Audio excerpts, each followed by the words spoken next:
আজকে আমরা করবো একাদশ ও দ্বাদশ শ্রেণীর ইংলিশ সেকেন্ড পেপারের টপিকটা হচ্ছে কমপ্লিটিং সেন্টেন্স। এটার মধ্যে ইনশাল্লাহ আমরা 2 থেকে 3টি ক্লাসের মাধ্যমে এই টপিকটা শেষ দেওয়ার চেষ্টা করবো। তাহলে এখানে দেখো কমপ্লিটিং সেন্টেন্সটা আসলে কি। কমপ্লিটিং সেন্টেন্সটা হচ্ছে মূলত তোমার একটা বাক্যকে সম্পূর্ণ করা। এক্সামের মধ্যে বা কোশ্চেনের মধ্যে তোমাকে একটা কোশ্চেন দেওয়া থাকবে, অর্ধেকটুকু দেওয়া থাকবে, আর বাকি অর্ধেকটুকু তুমি ওইটার সাথে মিলিয়ে লিখে ওই বাক্যটাকে সম্পূর্ণ করতে হবে।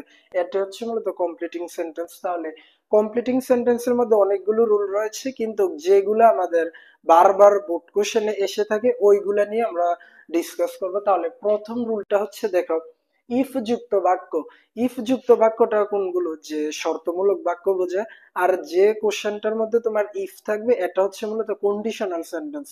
তুমি যদি কন্ডিশনাল সেন্টেন্স সম্পর্কে একটা ডিটেলস একটা ধারণা থাকে তাহলে কিন্তু তুমি খুব ইজিলি এই কমপ্লিটিং সেন্টেন্সের এই রুলটা থেকে তুমি উত্তর দিতে পারবে। তাহলে দেখো, কন্ডিশনালটা হচ্ছে কি, আমরা এটা নিয়ে পরবর্তীতে একটা ডিটেলস একটা ক্লাস নেব। তাহলে দেখো, কন্ডিশনালটা একটু সংক্ষিপ্তভাবে একটু আলোচনা করি।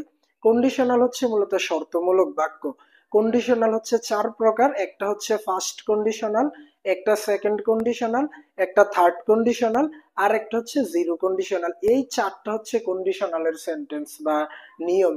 কিন্তু আমাদের এই কমপ্লিটিং সেন্টেন্সের মধ্যে তোমার শুধুমাত্র ফার্স্ট কন্ডিশনাল এবং এই সেকেন্ড কন্ডিশনাল এই দুইটা থেকে এসে থাকে। তাহলে দেখো ফার্স্ট কন্ডিশনালটা কি, আমরা যেমন যে টেন্স গুলো শিখি না, যে subject present indefinite subject plus V1 plus extension, ঠিক তেমনি ভাবে কিন্তু তোমাকে কন্ডিশনালের সেন্টেন্স গুলো মনে রাখতে হবে। যেমন প্রথম কন্ডিশনালটা দেখো, if plus present indefinite plus future indefinite.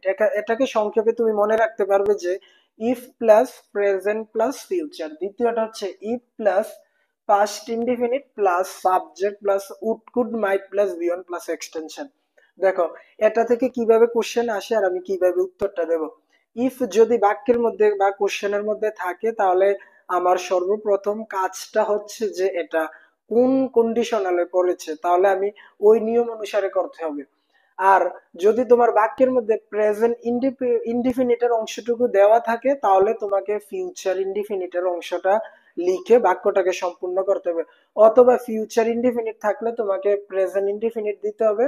যদি পাস্ট ইনডিফিনিট থাকে তাহলে subject plus would could might plus V one বসাতে হবে।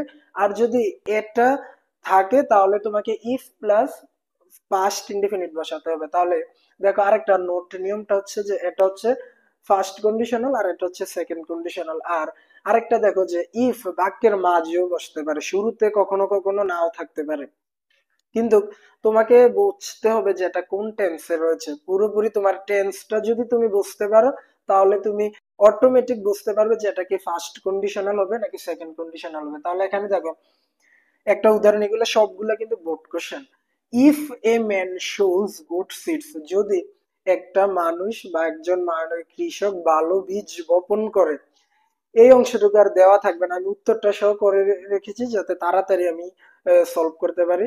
এখানে এইভাবে একটা দাগ দেওয়া থাকবে, এটা হচ্ছে আমার উত্তরটা। এবার দেখো, সর্বপ্রথম যদি তুমি যেহেতু এখানে ইফ দেখেছো তাহলে অবশ্যই মাথায় আসতে হবে যে এটা কন্ডিশনালের আর কোন কন্ডিশনালে আর সেন্টেন্সটা কোন অংশে রয়েছে। তাহলে দেখো, এ ম্যান হচ্ছে সাবজেক্ট, শুজ হচ্ছে বি1, আর গুড সিডস এটা হচ্ছে যে এক্সটেনশন। তাহলে এটা হচ্ছে প্রেজেন্ট ইনডিফিনিট। তাহলে অবশ্যই আমাকে বাকি অংশটুকু কি করতে হবে, যে ফিউচার ইনডিফিনিট করতে হবে। আর ফিউচার ইনডিফিনিটের স্ট্রাকচারটা হচ্ছে যে সাবজেক্ট প্লাস শেল অথবা will plus B one plus extension. তাহলে দেখো এখানে আমি যেহেতু শুরুতে ইফ রয়েছে আর এখানে ইফ দিতে হবে না, আমি একটা সাবজেক্ট নেব, সাবজেক্ট ধরেছি এ ম্যান এর প্রনাউন হিসেবে হি, আর হি এর সাথে আমার উইলটা বসবে, হি উইল। এবার রিপ অর্থ ফলানো, এ গুড হারভেস্ট ভালো ফলানো যাবে। তাহলে দেখো অর্থটা হচ্ছে if a man sows good seeds he will reap a good harvest. যদি একটা মানুষ বা একজন ব্যক্তি ভালো বীজ বপন করে তাহলে সে ভালো ফসল উৎপাদন করতে পারবে। এবার দ্বিতীয়টা দেখো, এখানে কিন্তু ইফ নাই, আমি বলেছিলাম যে ইফ বাক্যের মাঝেও বসতে পারে। মাঝে বলতে যে বাক্যটার দ্বিতীয় বাক্যের শুরুতে বসতে পারে।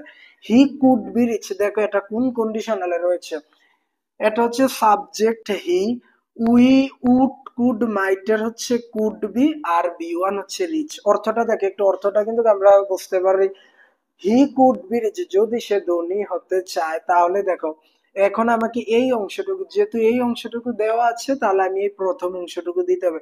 শুরুতে আমি ইফ বসাবো, তারপর পাস্ট ইনডিফিনিট। পাস্ট ইনডিফিনিট বলতে বোঝায় যে একটা সাবজেক্ট নিব প্লাস যে ভার্বটা নিব, ভার্বের বি টু ফর্ম নিতে হবে আর এক্সটেনশন। তাহলে এখানে দেখো সাবজেক্ট আমি হি এর হি ধরলাম। এবার দেখো ওয়ার্ক, ওয়ার্কের বি টু হচ্ছে ওয়ার্কড, আর হার্ড তো হার্ড হচ্ছে এক্সটেনশন। একটু মিলিয়ে তোমাকে দিতে হবে, হি ওয়ার্কড হার্ড, তাকে কঠোর পরিশ্রম করতে হবে। তুমি যদি পরিশ্রম না করো, কখনো কিন্তু তুমি ধনী বা সফলতা হতে পারবে না। আর তুমি অটোমেটিক্যালি যদি সফল হও, তাহলে তুমি ধনী হবে। If I knew his mobile number, দেখো ইফ যেহেতু দেখেছি, তাহলে আমি বুঝেছি যে এটা কন্ডিশনাল সেন্টেন্স। এবার কোন টেন্সে পড়ে? I knew his mobile, I হচ্ছে সাবজেক্ট প্লাস নু নিউ। দেখো কে এন ও ডাব্লিউ, নু হচ্ছে বি ওয়ান, নু এর ফার্স্ট ফর্ম হচ্ছে নিউ, নিউ হচ্ছে বি টু। তাহলে এখানে subject plus V two plus extension রয়েছে। তাহলে সেক্ষেত্রে আমাকে first subject plus would could might থেকে এই নিয়মটা অ্যাপ্লাই করতে হবে। তাহলে আমি আই সাবজেক্টের আই ধরলাম, সাবজেক্ট আই এর সাথে আমি উড বসিয়ে দেব।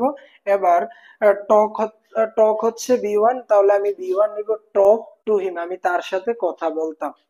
এবার দেখো দ্বিতীয় রুলটা একদম important for all exam.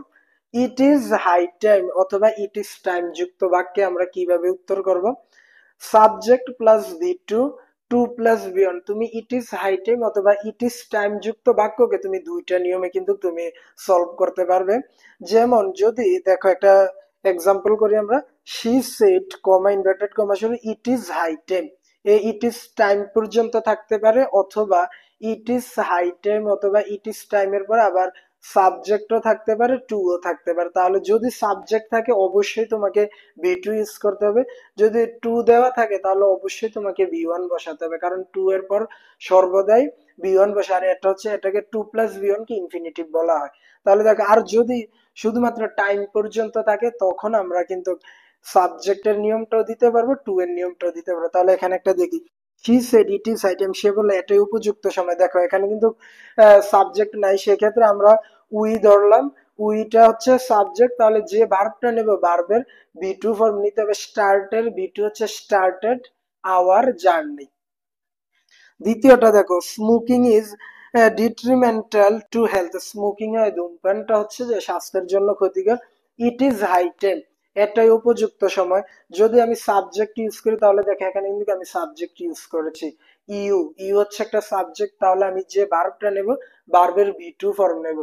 You, গিভের first form হচ্ছে গেভ আপ স্মোকিং, এখনই উপযুক্ত সময় ধূমপান ছেড়ে দেওয়ার। অথবা তুমি যদি বলো যে না, আমি সাবজেক্টের নিয়মটা ইউজ করব না, আমি টু এর নিয়মটা ইউজ করব, সেক্ষেত্রে তুমি দেখো ইট ইজ হাই টাইম এর পর টু বসাবা নিয়মের, তারপর হচ্ছে যে টু এর পরে ভার্বের বি ওয়ান ফর্মটা বসাতে হবে। তাহলে টু গিভ আপ স্মোকিং, দেখো সাবজেক্ট বসানোর কারণে এটা বি টু হয়েছে, আর যখন আমি টু ইউজ করেছি, এটা বি ওয়ান হয়েছে। এটা হচ্ছে মূলত এই দুইটা রুল একদম কমন তোমার পরীক্ষার মধ্যে এসে থাকে।